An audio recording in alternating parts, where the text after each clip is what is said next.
Vamos tirar a dúvida do dízimo, dos dízimos, que causa muita polêmica. Infelizmente, falsos profetas afastam a muitos, pois usam a religião para extorquir o povo. Eu fiz um estudo, amados, e eu separo aquilo que vai nos servir no dia a dia e que vai nos esclarecer, vai ser mais claro no caso de um vídeo desse, para que eu venha tirar as dúvidas e meus irmãos também venham tirar as dúvidas. Aleluia. Infelizmente, como eu já falei, falsos profetas afastam a muitos, pois usam a religião para extorquir o povo. Mas mesmo assim não podemos fechar os olhos do ensino bíblico, da contribuição, do envolvimento financeiro para a obra de Deus.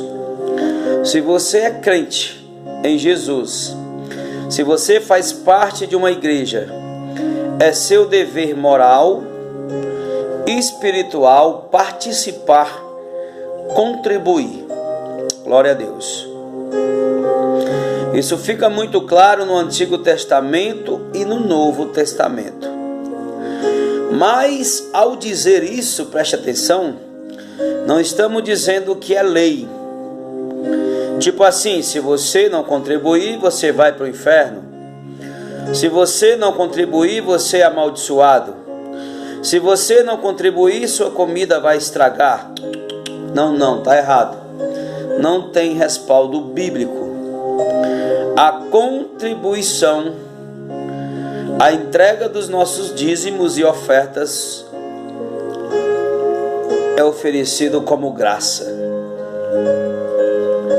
O Novo Testamento nos ensina a contribuir generosamente, proporcionalmente, constantemente e regularmente. Você pode ler, eu te aconselho que você leia 1 Coríntios, capítulo 8 e 9. Não, perdão, queridos, ao vivo, sempre a gente se atrapalha um pouquinho. 2 Coríntios, capítulo 8 e 9, é muito forte, leia lá, amém?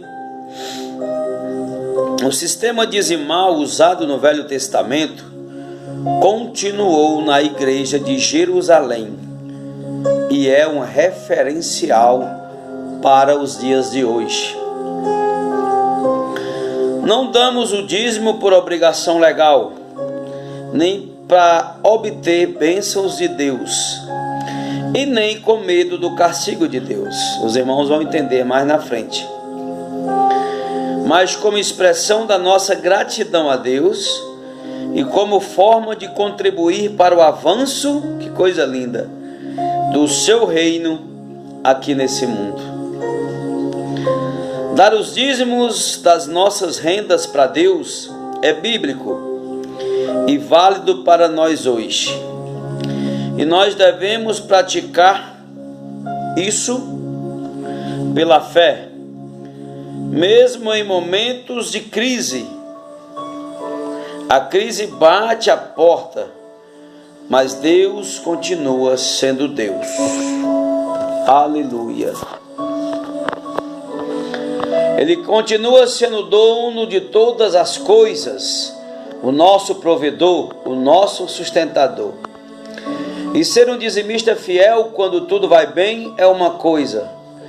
Fazê-lo na crise vai exigir um pouco mais de fé, não vai? Esta é a realidade.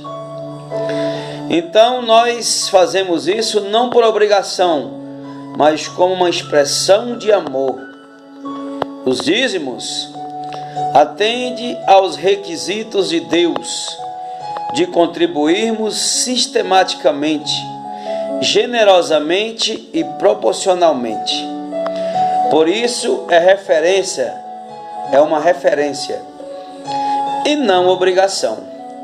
Glória a Deus. O dízimo faz parte de nossa devoção e compromisso com Deus, com o avanço da obra do Papai. Mas, irmãos, uma abordagem errada acaba trazendo problemas na concepção do que é a igreja e do que seja um cristão. Pastor que tem seu emprego, por exemplo, bom por um lado, mas por outro, não podem se dedicar ao trabalho pastoral, preparar sermões, buscar as ovelhas desviadas, evangelizar e etc. No final, a própria igreja sente os efeitos por não ter um pessoal preparado para cuidar da igreja, e assim por diante. Esse estudo é maravilhoso, irmãos. Eu fiz a dedo, plastifiquei e aprendo com ele e estou passando para os irmãos. Apesar de muitos escândalos de igrejas, devemos encarar o fato que a Bíblia ensina sim, que devemos contribuir de forma generosa com o reino de Deus e assim ajudar nas atividades que a igreja desenvolve. Vamos ao contexto de um capítulo muito lido, que é Malaquias 3, 8 a 12. Malaquias 3, 8 a 12. Nessa época, os babilônios destroem o templo. Isso foi cerca de 600 anos, para ficar registrado, antes de Cristo, ok, amados? Babilônia invade Israel e faz cativo o que escaparam. 70 anos depois, Deus os traz de volta. Eles começam a reconstruir o templo e a cidade. Só que os judeus acabaram deixando o templo em segundo plano. E assim deixaram de lado o templo e a sua reconstrução. Aleluia. Eles deixam em segundo plano o templo do Senhor. Deus levanta profetas. Vou falar aqui os profetas dessa época. São tudo da mesma época. Ageu, Zacarias, Malaquias, Esdras e Neemias. Todos são dessa época. Assim eles alertam ao povo a não deixar a obra de Deus em segundo plano. Eles não traziam as ofertas como a lei de Moisés mandava. E quando traziam o que sobrava, animais com defeitos, o pior da sua colheita, digamos assim, e etc. Queridos, o problema não era não dar o dízimo. O problema era que não dar o dízimo mostrava a expressão de declínio da vida espiritual da nação de Israel. Então o foco de Malaquias não era dizer: olha, vocês têm que dar o dízimo porque vocês têm que dar. Ele dizia: vocês estão roubando a Deus porque vocês não o amam. Ou seja, o foco era o coração do povo e não o bolso deles. Essa mensagem de Malaquias acusa o povo de roubar a Deus. Uma pergunta, amados: por que Deus considerava ser roubo? Primeiro, os dízimos do povo de Israel eram considerados santos para Deus. Eram 4 tipos de dízimos. 4 dízimos, irmãos. E eram considerados santos por serem as primícias de tudo que eles tinham. Era um sinal de devoção a Deus. Era uma expressão pública de que eles reconheciam que todas as coisas eram de Deus. Assim sendo, eles traziam 10% do melhor de suas colheitas e devolviam a Deus. O verbo roubar, amados, no hebraico é algo que é tomado à força. E ao sonegar era apropriação indébita. É forte, amados. Aconselho vocês a escreverem, você que se interessa em aprender sobre o dízimo, e depois eu farei um outro vídeo também de um estudo lindo que eu vou fazer. Quando o profeta fala: com maldições sois amaldiçoados, ele está evocando os termos da aliança. Como assim, irmão Claudinho? Deus se oferece como o único Deus verdadeiro daquele povo, onde deveria receber adoração e louvor. Então, na hora em que o fervor, o temor, a adoração caía, isso também afetava o bolso do israelita, dos israelitas. Então, quando Deus amaldiçoa, não é que ele esteja dizendo: eu preciso desse dinheiro. Deus não precisa de ouro, prata, bodes, bezerros e cereais e etc. Era porque era uma expressão que o coração do povo ia mal. Representava a situação espiritual do povo de Israel.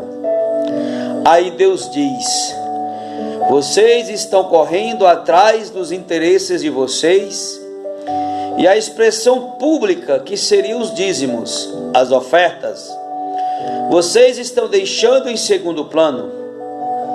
Por isso que eu não abençoo vocês, pois o coração de vocês não está em mim. Aí Malaquias diz: trazei todos os dízimos, todos os tipos de dízimos. Quantos irmãos que eu falei? Eram 4. Primeiro dízimo é o dízimo levítico. Está em Números 18, versículo 21 e 24. Primeiro dízimo, amado, é o dízimo levítico. Esse era destinado aos sustentos dos levitas, que era da tribo de Levi. De lá que vinham os sacerdotes do templo, que ofereciam sacrifícios, estudavam a lei e ensinavam ao povo. Os levitas, amados, limpavam os altares, levavam os restos dos animais para fora do templo, mantinham a casa de Deus sempre em ordem, e quando sobrava um tempinho, eles cantavam. Segundo dízimo, dízimos dos dízimos. Que interessante, né?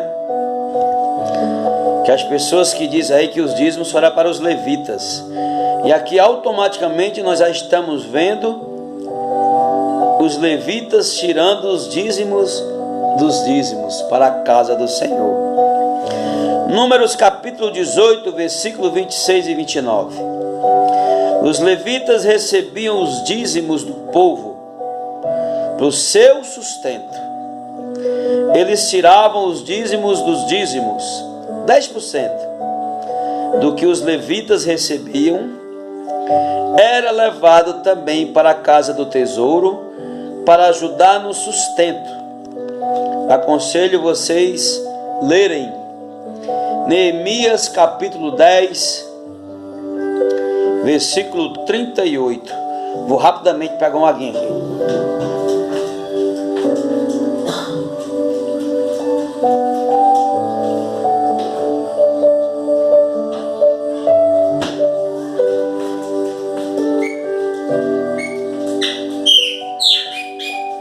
Glória a Deus.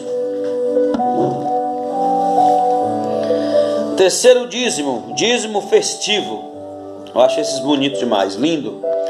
Deuteronômio 14, 22 a 26. Pelo menos uma vez por ano, os israelitas deveriam vir até o templo em Jerusalém com toda a família e traziam o dízimo da sua colheita, gado, bodes, cereais e etc.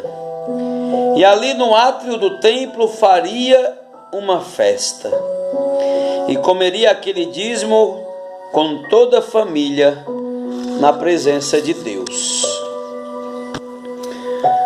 Pelo menos uma vez por ano, os israelitas faziam uma peregrinação em um ato religioso com toda a família. Glória a Deus. Quarto dízimo, eu acho esse lindo, é o dízimo chamado dízimo diaconal.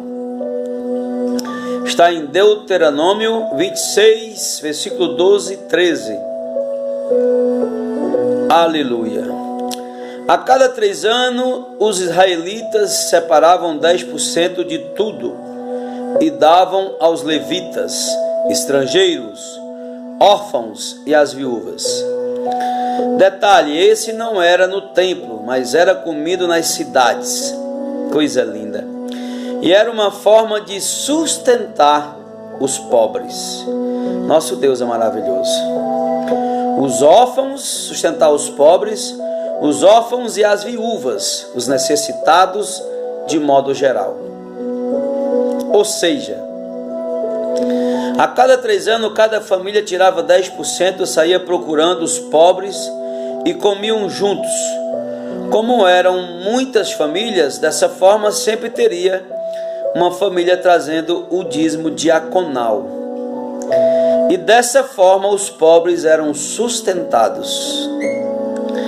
Essa era a maneira que os israelitas deveriam servir a Deus e servir o seu próximo. Qual era o propósito do dízimo, amados? Qual era o propósito do dízimo? Era o sustento dos obreiros do templo, levitas, porteiros, cantores e sustento dos sacerdotes e etc. O profeta Malaquias fala das bênçãos que Deus derramaria se o povo seguisse aquele sistema. Deus prometia abrir as janelas do céu, mandando chuva sobre a plantação. Repreenderia a praga e a terra estéril. Nesse caso, fala devorador, que seria gafanhotos. Não tem nada de demônio. Aqui nada tem a ver com demônios, pois eram gafanhotos que saíam comendo toda a plantação. Deus não ia mais permitir que as pragas chegassem. Deus prometia abençoar financeiramente e materialmente se o povo obedecesse aquilo que Moisés havia dito, pois era uma maneira de ajudar os pobres e também para a manutenção do serviço de Deus, e também uma expressão de devoção a Deus. O profeta Ageu também diz,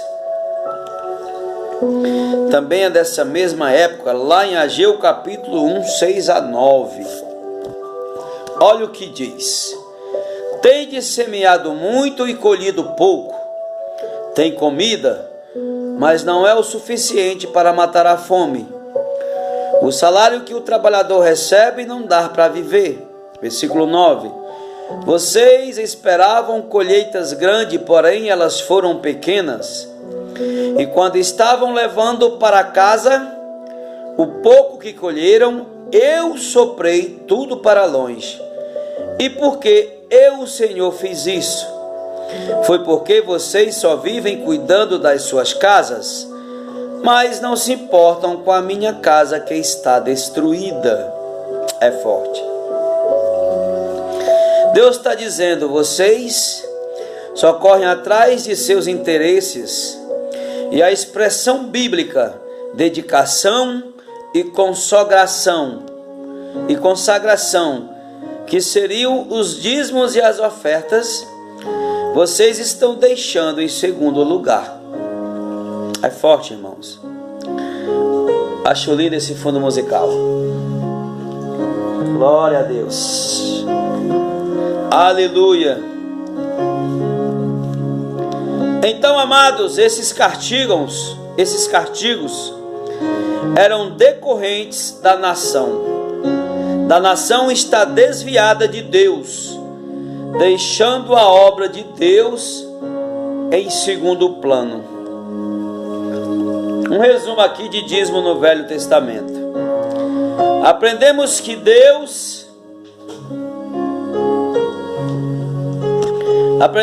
Deus é o Senhor, dono de todas as coisas. É lindo demais.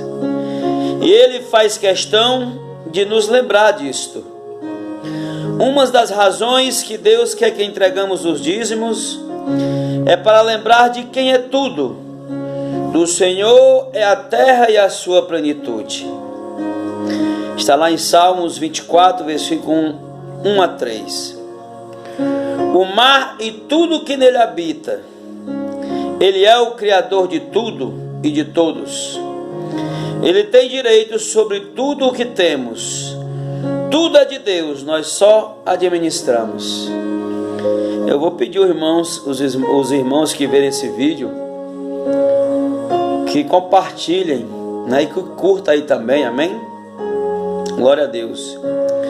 Segunda lição que podemos tirar: Deus se preocupa com a manutenção do serviço a Ele, com os obreiros e com o estado geral do seu povo, com os pobres, viúvas e órfãos.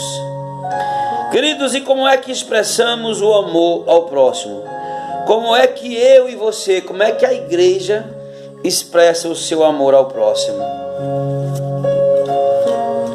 Investindo em obras sociais, investindo na evangelização, para trazer o maior bem de todos, que é a palavra de Deus.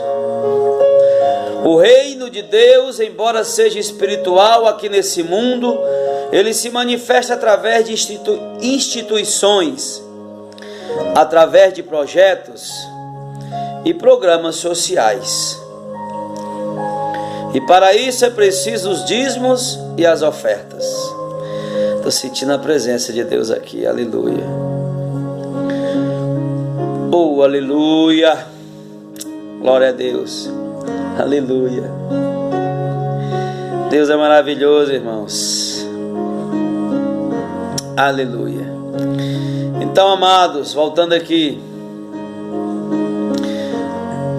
nós manifestamos, através dos dízimos, e levamos a palavra de Deus através de instituições, através de projetos e programas sociais. E para isso é preciso os dízimos e as ofertas, porque isso não se faz sem recursos. Por isso, no Antigo Testamento, os israelitas eram convocados a se envolverem financeiramente com a obra de Deus. Terceira lição: quer aceitamos ou não como cristão, vivendo depois de Cristo, o dízimo como forma de contribuição na nova aliança, está claro que todos os crentes devem sistematicamente e fielmente contribuir para a obra de Deus, para que a obra de Deus continue. Glória a Deus. Uma das coisas que Deus pede para os que foram alcançados pela graça é que demonstrem isso financeiramente, se envolvendo com a obra de Deus e o avanço do reino de Deus nesse mundo. Ele deixa claro que pelo menos uma parte que Deus nos dá deve ser consagrada para o serviço de Deus. Tudo é dele, tudo vem dele, tudo é para ele. Dízimo no Novo Testamento. Oh, glória a Deus. Vemos no Velho Testamento que o dízimo é uma expressão ordenada, ou seja, regulamentada por Deus através de seu servo Moisés. Irmão Claudinho, no Novo Testamento, a nossa convicção é que o dízimo era e é um sistema normal de contribuição no período neotestamentário. Que período é esse, amados? Tudo que se refere ao período da vida, ministério, morte e ressurreição de Jesus. Alguns dizem o dízimo é coisa da lei, portanto, não é para nós cristãos. Continuemos aqui. Glória a Deus.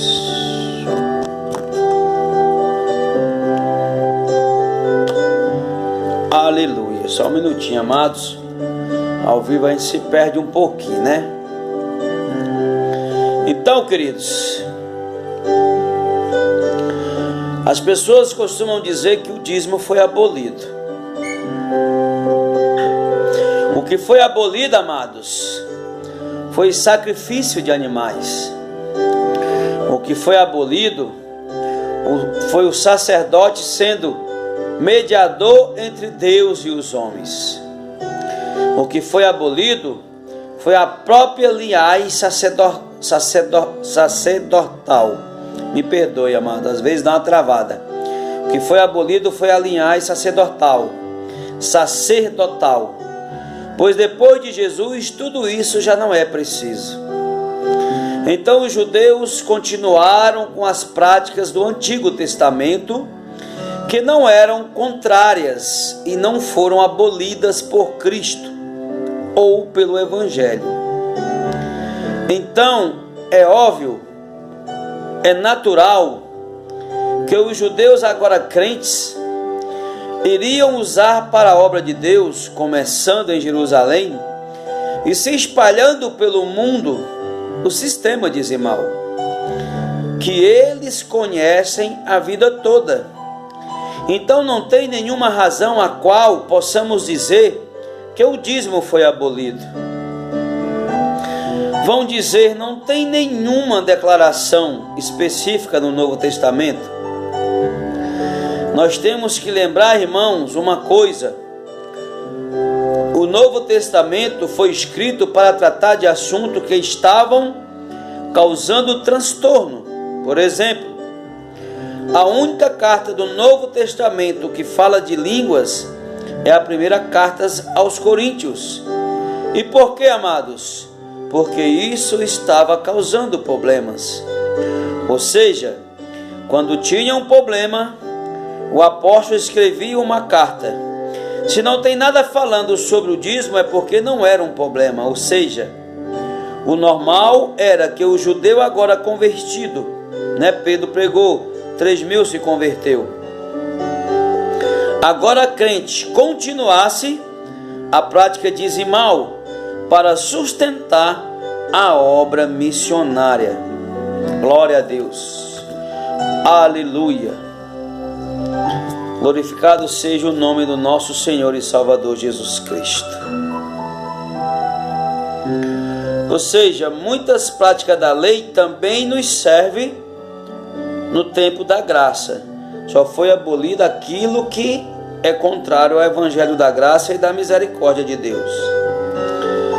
Esses judeus amados continuaram indo ao templo para cultos. Está lá em Atos 3:1. Fazia votos como Paulo fez em Atos 21, capítulo 21, versículo 23 e 24. Oravam 3 vezes ao dia. Atos 3, versículo 1. O que foi abolido consta no Novo Testamento. O que foi abolido consta no Novo Testamento. Exemplo, a circuncisão e etc. Nenhuma passagem no Novo Testamento nos diz que o dízimo foi abolido. Nós vemos Jacó dizimando, né? Jacó falou ali, quando estava fugindo do seu irmão Esaú: meu Deus, se tu fores comigo, se tu fizeres com que eu volte à minha terra, de tudo o que eu tiver, eu te darei 10%. Por que Jacó iria dizimar, irmãos? Lembramos que aí era 400 anos antes da lei de Moisés. Jacó sabia que dar o dízimo fazia parte do seu relacionamento com Deus. E onde ele aprendeu isso? Isso não saiu de sua cabeça instantaneamente. Ele sabia disso porque era praticado pelo seu pai Isaque e era praticado por Abraão. Nessa época Moisés nem tinha nascido ainda. Como eu disse agora há pouco, a lei de Moisés apenas normatizou e regulamentou a entrega do dízimo. Isso foi feito com a vinda do templo, sacerdotes, levita e etc. Próximo ponto. Cristo veio na plenitude dos tempos pregando para a nação de Israel. Os judeus praticavam os dízimos, vemos isso claramente em Mateus 23. Jesus diz: vocês dão os dízimos de tudo, mas deixam de lado os grandes princípios, que é a caridade, amor, fé, misericórdia, justiça. Deviam fazer as duas coisas. Isso mostra que na época de Jesus era praticada a prática do dízimo. Aí vão dizer, eram judeus. Sim, eram judeus. Porém, no dia de Pentecostes, quando nasce a igreja, com a descida do Espírito Santo, e quando Pedro pregou, foram 3.000 judeus convertidos. Ali tínhamos a primeira igreja cristã em Jerusalém. Que tipo de contribuição vocês acham que esse povo judeu, que aprendeu a vida toda sobre o dízimo, iriam fazer agora? Será que iam deixar de contribuir? Alguém vai dizer, a lei passou, vamos lá. Eles continuaram a ir ao templo. Eles continuaram a orar 3 horas da tarde como a lei mandava.